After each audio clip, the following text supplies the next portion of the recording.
So if someone's getting into hand tool woodworking for the first time, where should they start? What book should they pick up? Well, the book that we reprinted it because it was the book that kind of put everything in order for me, and that was Robert Waring's The Essential Woodworker.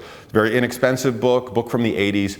It was a book that he was a woodworking teacher in England, and he's since deceased. He was alive for most of the 20th century, for all of the 20th century.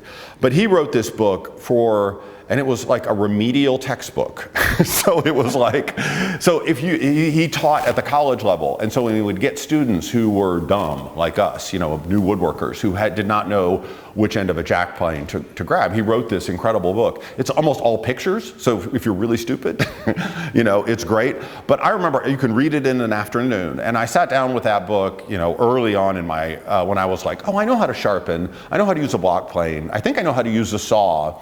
I made this joint, and so here he just kind of puts it all together. He's like, this is how it all goes together to make, this is how you do layout that leads to the joinery, that leads to the assembly, that leads to the fitting, that leads to, and I was like, that was the book that was like, ah.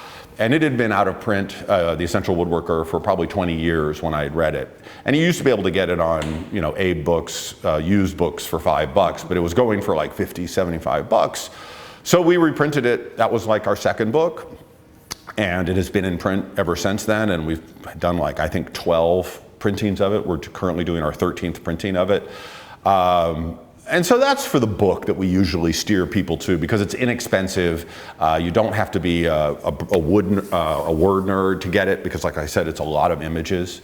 But that's where we start most people. After they get a fill of what they can from the internet.